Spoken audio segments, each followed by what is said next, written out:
right, smile, Abigail.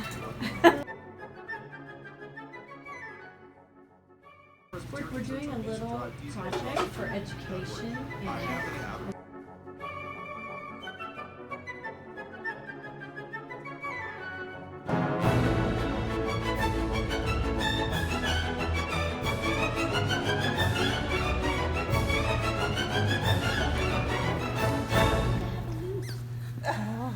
it's called a loop. Yes, that is the technical term. It is. Yeah, it's a wrist loop. So time period for this costume? Joe was saying late 1800s, 1890.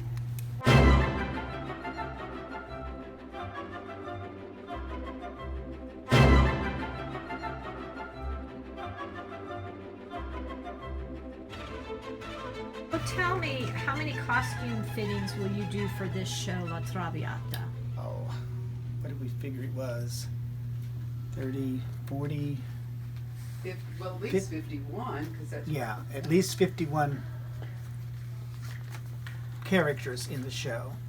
And will some of the characters have more than one Yes, costume that has to almost be fit? all the females have at least 2 fittings.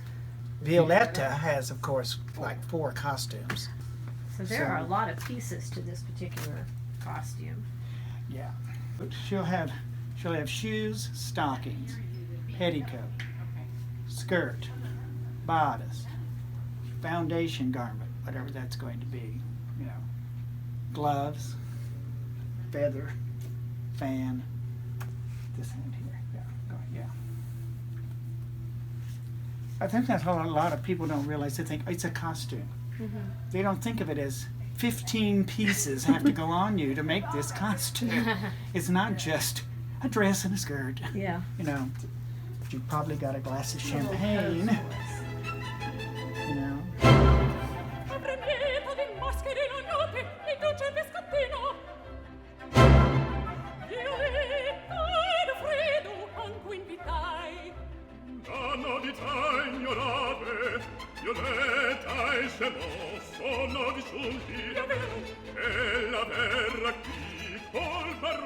So what preparation goes on before a costume fitting? Because obviously I see you have some things organized. Well, yes, yeah. We try to get as organized, get one person's outfit together as much as possible so we don't have to go hunting for it. And what tools do you usually have on hand for a costume fitting? Well, we have a lot of safety pins to, if we need to, you know, tighten it in or mark a hem length or something. We have a lot of safety pins. We always have a seam ripper available, and a pair of little scissors because, you know, a gentleman put on a pair of pants and it's too tight. And how many costume fittings do you estimate you've done in your lifetime? Oh, too many. More than 100,000 probably. What happens if the costume is too big? Well, there's only so much you can do.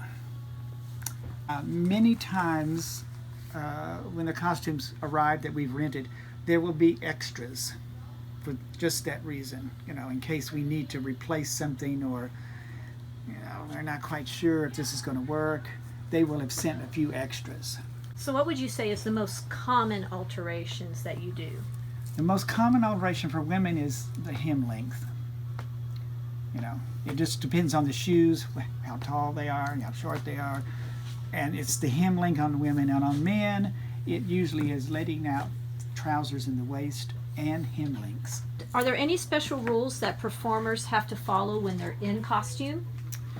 Well, we ask all of them, you know, to treat these costumes with care because they don't belong to us and we are renting them, and if anything happens, then we, of course, have to pay for the replacement of those costumes. So we ask them not to eat or drink anything while they're in their costume. And so tell me, what's your favorite part of your job here, working in the wardrobe department? Well, I enjoy seeing all the different kinds of costumes that come in. You know, all the different approaches to the opera. Sometimes they're very traditional, sometimes they're extremely avant-garde, you know. So you get to see a lot of different kinds of costumes. That's great. Oh, here she And is. here's my next fitting. Her second costume. That's pretty. That's beautiful. Yeah. This is the sound that no one likes to hear. Oh. You're right. I don't like to hear that. That's because it's a little snug and we need to let it out, and there's plenty in here to let it out. Most of the rental companies that we get costumes for, they build the costumes with extra in it. So if we need to let it out, we can.